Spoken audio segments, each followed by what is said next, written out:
Greetings. This is episode 2 on my new channel.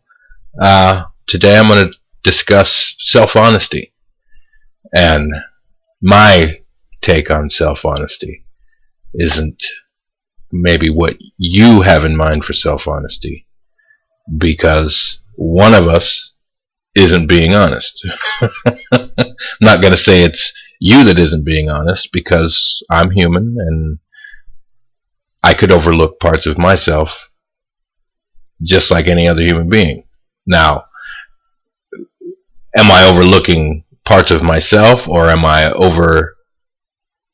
trying to avoid them, on purpose? People can forget things they've done, ways they've treated people.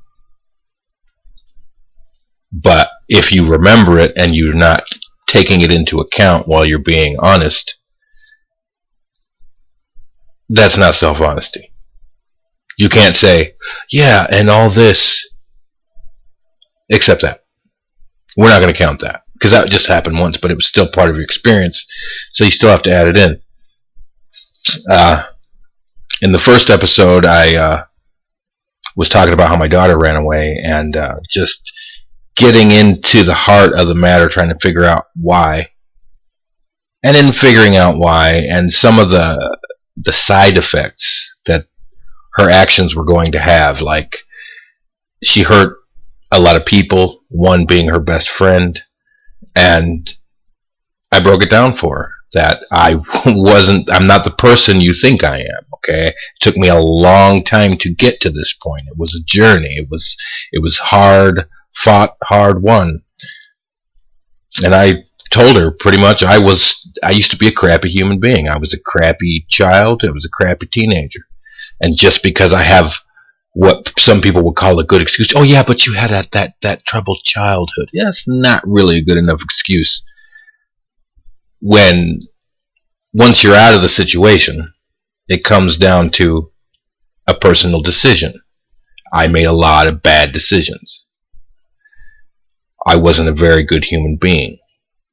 I hurt a lot of people. Didn't even realize it until looking back in that moment talking to my daughter.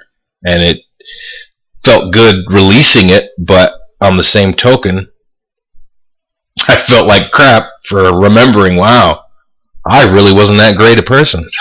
It was pretty eye-opening. And to that point, I thought I was being pretty honest with myself. And a lot of these things I was bringing up, I remembered doing. It was the stuff I hadn't remembered that I was recalling that fit that particular situation when I was talking to my daughter.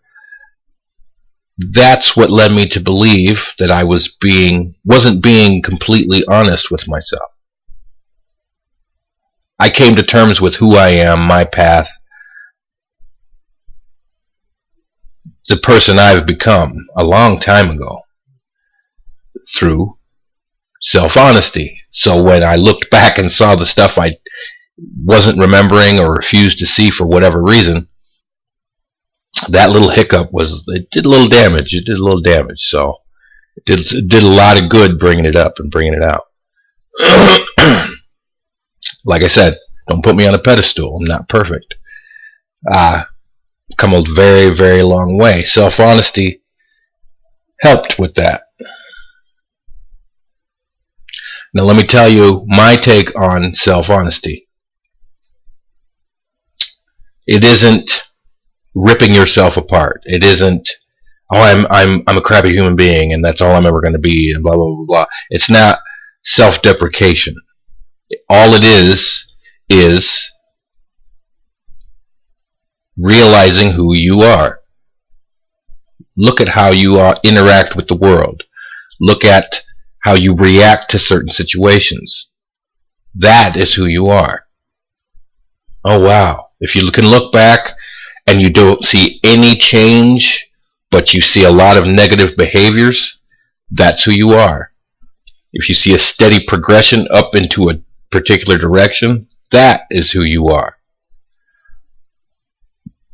I'm not trying to talk about your progression per se, just the fact that you noticed there was one, that you noticed your actions, that you made it a point to correct your actions. Now, correcting your actions does not give you the right to walk around and act as though those actions never happened.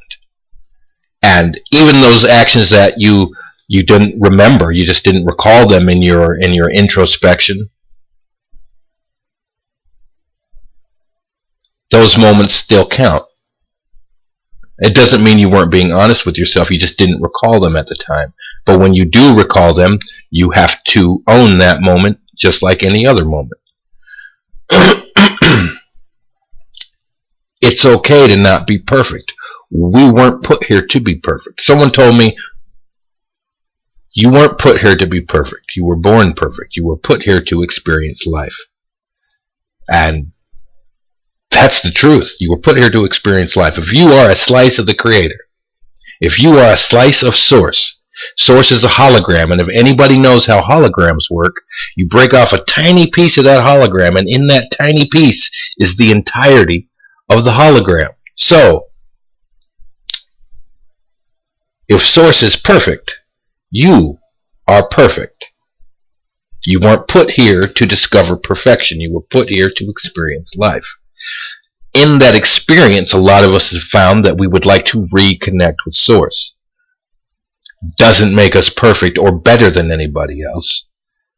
That's just our goal, to reconnect with Source. And there's no such thing as separation. You're not really separated from Source. You're trying to find a way to recognize the connection within you. That way you can recognize the connection within all things. That's what I'm trying to do. I can see the connection with all things. A lot of us making videos have our own unique abilities. I discovered mine very, very, very, very long time ago. I'm 40 years old now, so I've been doing this for a very long time.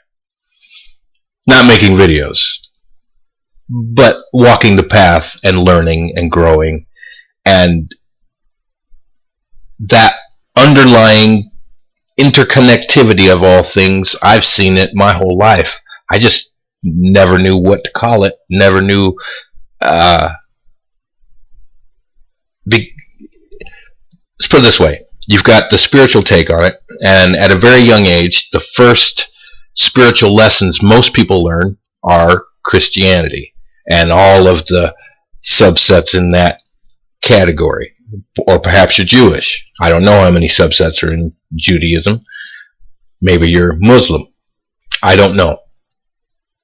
But people that see beyond religion, and I'm doing my very best to not bash any religion at all. I'm not trying to bash religion, because for those that don't agree with religion, no matter how, whether you agree with religion or not, it's a start. It's a starting point. That's where I got my start, because it was beautiful. As a child, it was beautiful, and it was wonderful. And you start actually seeing these things, these beautiful things, and something just keeps kicking you. There's more to it, keep looking. There's more to it, keep looking.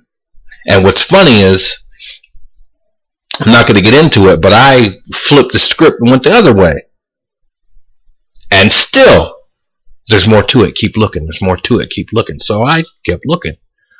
And the very first step on the path to non-religious spirituality for me was self-honesty. And I spent many years running from that. And I'm thinking, oh, I'm spiritual, I'm deeply spiritual, and I'm moving in the right direction. All I was learning was parlor tricks. That's all I was learning. I wasn't really learning anything about me, because I spent so many years running from it, because self-honesty, to me, I didn't understand what it really meant. Self-honesty. Don't tell lies. Okay, you're not a liar anymore, but that's not self-honesty.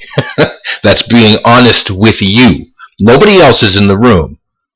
You do not benefit from lying to you. You do not benefit from it. And it took me a long time to see that. You could go up and lie to anybody on the street, and you can guarantee there's some form of benefit. You can sway their decision of you. You can trick them into giving you money. Whatever it is. But when at the end of the day, You know what you did, and you know who you are. You cannot walk up to the mirror and say, I didn't swindle those people. You can't walk up to the mirror and say, I didn't lie to those people. You can't do it.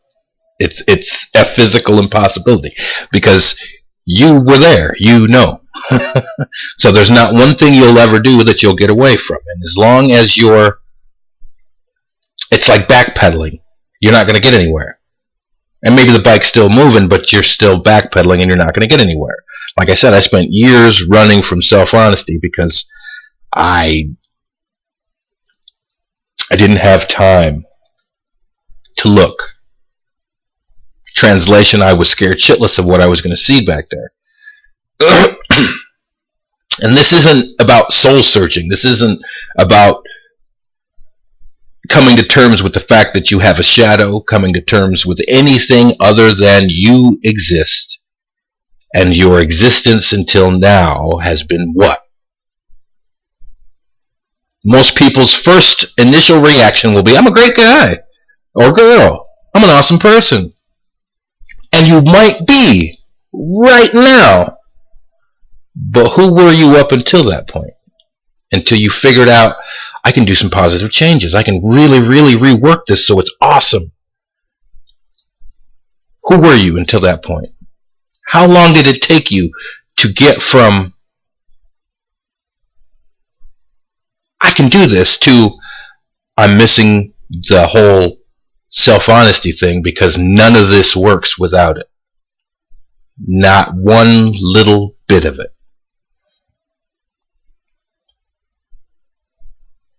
Talking to my daughter about her running away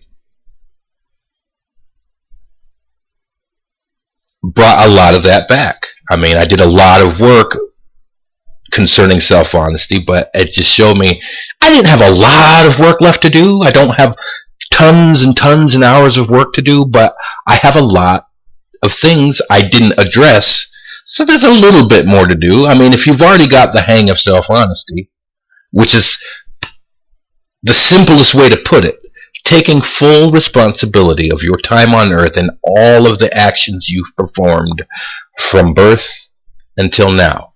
Don't give yourself the excuse of age. Well, I was only 5, but you still did it. Own it. I was only 5. That may make it cute, but it doesn't excuse it. You run around with your pants down and you're 5 and everyone's going to giggle. If you're 40 years old and you run around with your pants down, you're going to get the cops called on you. So it may be cute when you were younger, but you still did it.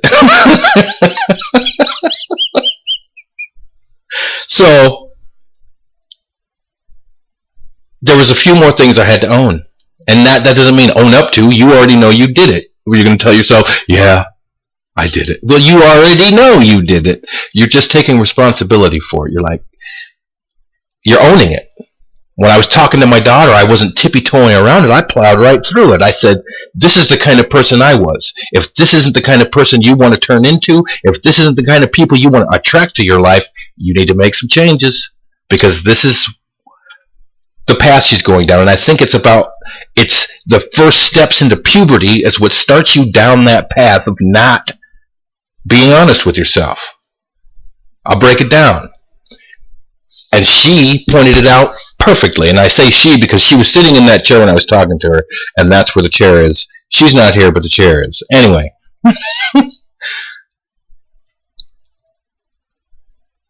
You'd rather be cool and fit in than do the right thing. Step 1. You start going against your core essence so people will think you're cool and worth hanging out with. Your core essence after a while will stop even bothering telling you, hey, you're doing it wrong. Hey, you're doing it wrong. Because it already knows that you're going to do what it takes to be cool and fit in.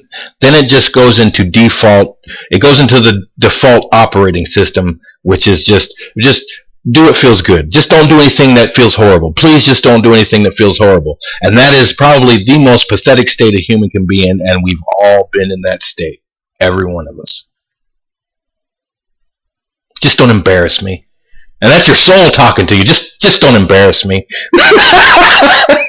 And I hate to say it, but that's what it comes out of. That's not the words it's going to use. It's not the feeling it conveys, but the direct translation is just don't embarrass me. And don't get us thrown in prison.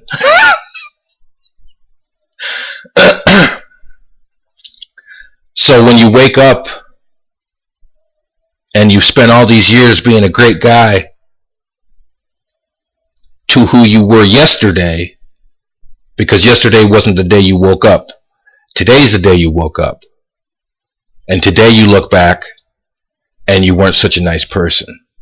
You were only a nice person and a great guy to those people who you spent your whole life training to impress. How does that strike you? Sound about right? We all go through it. It begins at puberty, wanting acceptance other than from your family members. I'm still trying to teach my children, why do you treat us so badly?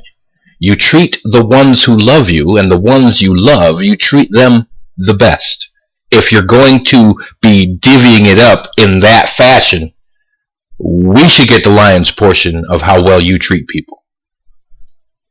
And if you're going to treat people better than you treat us, go from there. Don't start from treating us like crap and then treat them better. Treat us better and then treat them better. That simple. And we all know that those connections are special because those connections are by choice. You don't really have a choice in a familial unit, and it's more of a sense of trying to get along than caring and loving. So we try to be a little more caring and loving so they know that it's not intimate in the same way that you will get with those friends, but it is still an intimate connection. I want you to differentiate the two to an extent because those relationships have the potential to go a little bit further. I will never marry my children, but they could potentially marry one of these people. So in that sense, I want to differentiate the two types of intimacy. And I know I'm getting off track, but it'll all tie in. Just bear with me. But as she's learning this stuff, as she's learning how to treat people and how to better choose friends, how to treat the people that she loves in her life good, all of them, not just the people out there. Because, well, you have to forgive me because I have to live with you. No, it doesn't work that way. You don't have to do anything. You don't have to forgive someone. There's no law. I mean, if you had to forgive someone, there would be no way to be upset with them in the first place. That would just be a physical impossibility, an emotional impossibility, a mental impossibility. If it wasn't supposed to happen, it wouldn't happen. Okay? That's just a fact.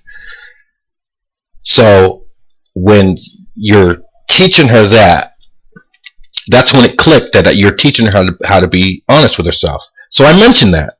I said it starts with self-honesty. Be honest with yourself. Like she came up to me, and I've known her for 12 years. She's my daughter. She's 12 years old. And so I know who she is to the core of her being. The person she is when nobody's looking or when she thinks it doesn't matter. That's who you are. Behind closed doors, defenses down. That's who you are. You're not this person that's ready for the world and defenses up and you got your game face on and I'm out in the world. That is the perception you want to project onto others. That is not who you are. It is a piece of who you are, but it's not who you are. Who you are is the relaxed state when you're watching the game, when you're playing your video games, whatever it is you're doing when you're in your completely relaxed state. That's you.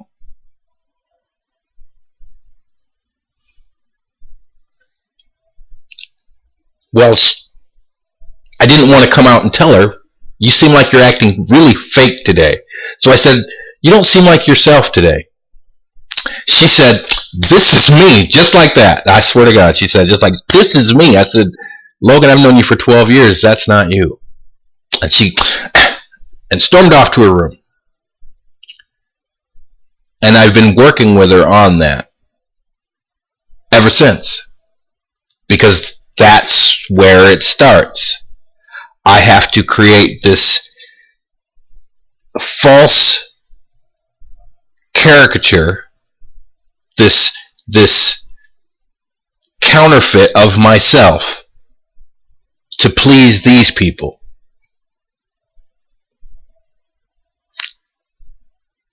And she's bringing it home and trying it out on us first. Or maybe she's trying it out on them and then coming home to see if it'll fly at home. It'll work with people that have never met you before. It will not work with someone that's known you for 12 years. And people change. You could argue, well, people just change. No, people change. Yes, they grow and they evolve. They don't just instantly become a completely different person. And you can see. I mean, you could, I'm jumping ahead of myself. I don't know what you see when you look at a person, but I can distinguish between a person's false caricature of themselves and who they really are at the core of their being. I can see that. I don't know if anybody else can see that. I've been walking around 40 years assuming everyone can see that. That's why I couldn't understand why everyone walks around with their false caricature out. And then when they see you and you don't have one, they assume that you not having one is your false perception, your false caricature, and they try to approach you in that fashion, and they can't understand why you don't speak their language. Well, because I'm not bullshitting here. This is me. And you're full of shit. You don't want to come out and say that, but everybody's thinking that you're full of shit. And you say, well, how do two people that are full of shit do that? Well, think about it. People treat their sins or their false caricature, they treat it like trading cards. Hey, if you go ahead and agree with mine, I'll agree with yours. And then people get amazed when I don't wish to participate. Well, why won't you participate? I'm allowing you to be full of shit. I put it like this. I will never offer that service to you. Likewise, I will never request that service from you. I will go out of my way to call myself out when I'm being full of shit. So please don't put me in that position. If you put me in a position to embarrass you, I might just do it out of giggles. Out of giggles. Because I'm not a nice person. I've come to realize that. And just the level of self-honesty that I saw, like when I was on the road as a truck driver, I saw nothing real. Everyone made up a different persona to fit what they wanted to be. The ones that were real were very few and very far between, and they were the older drivers that had already been through it, and it's just like, I'm just too old to play make-believe with y'all anymore. And that's exactly how they came. They didn't say that, but that's how they came across. I'm just too old to play make-believe. This is me. And then you get the guys that have just come out on the road, and they come out on the road for the adventure, the romance, and they come out and they make up this person, this persona, this false persona of who they are, someone that they're not allowed to be at home. Because the people at home don't see them as brave and courageous or a badass. But they come out on the road, and suddenly you put 18 wheels up under a dude, an 80,000-pound vehicle, and you got instant badass. It's just like someone buys a Harley, and you got instant badass. Dude, why? Why do you even need any of that? That's what self-honesty works to dispel, is that false caricature that you make of yourself and project to the world. If you're not enough for these people, find new people. Period. It is that simple. If you are not enough for the people in your life, get new people in your life. People that will accept you for all your flaws, for everything. Just accept you. Self-honesty will destroy. And that's the reason why people stay away from it. It's the reason why I ran from it. Self-honesty will destroy that caricature. Will destroy that false image you've made of yourself. It will destroy it. Luckily for me,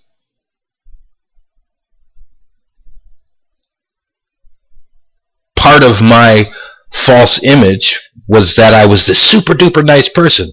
And so I was going around being a super duper nice person with everybody. And then it occurred to me, you know, I'm a good person.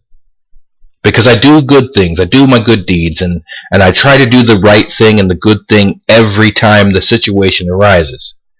But I'm not a nice person. If you're in a state of suffering, and you're having a bad day, and you want me to suffer with you, so you come over and you say something nasty to me, I'm probably going to suffer with you. Probably. And I'm going to say something nasty back.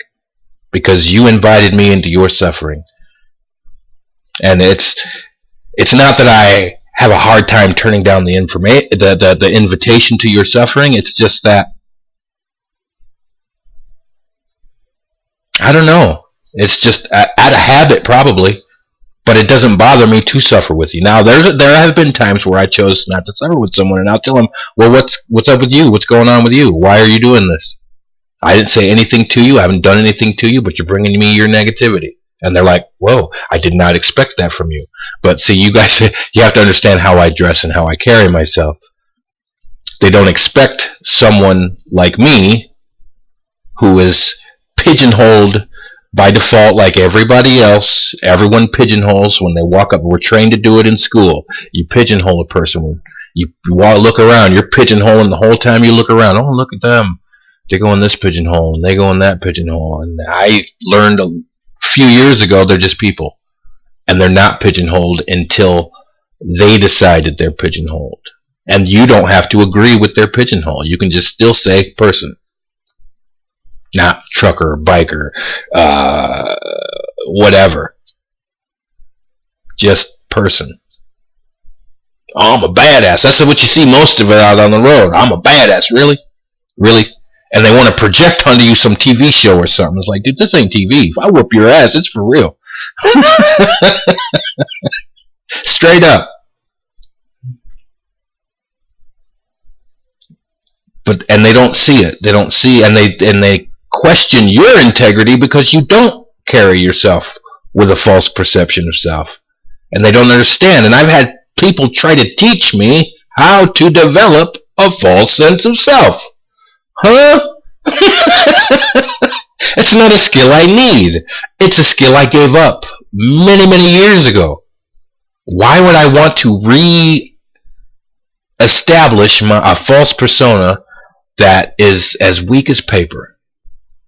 Because if someone actually called you out on your bullshit, you'd lose. You'd lose that game. And that's not even a fist fight. That's just,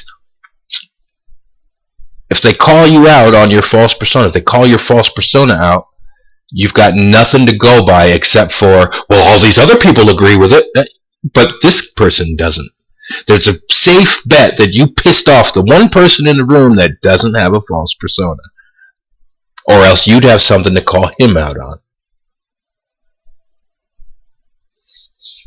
That's just straight up. That's where self-honesty comes in handy. If you don't have a false persona in the first place, there is absolutely nothing for them to call you out on. There's no way you can lead yourself astray. It's almost impossible to make bad decisions when you're 100% honest with yourself. That I am the person that made those decisions, not the person that I'm creating to show these people. Anyway, we're getting on to the 30-minute mark, and I feel I've made some progress, and I hope you've made some progress. And I hope the way I presented this was helpful. So I would like to say, if you haven't already, subscribe. If you haven't subscribed, come back. Maybe see a few more videos until you decide to subscribe. And we'll see you in episode 3. Alright. Good day.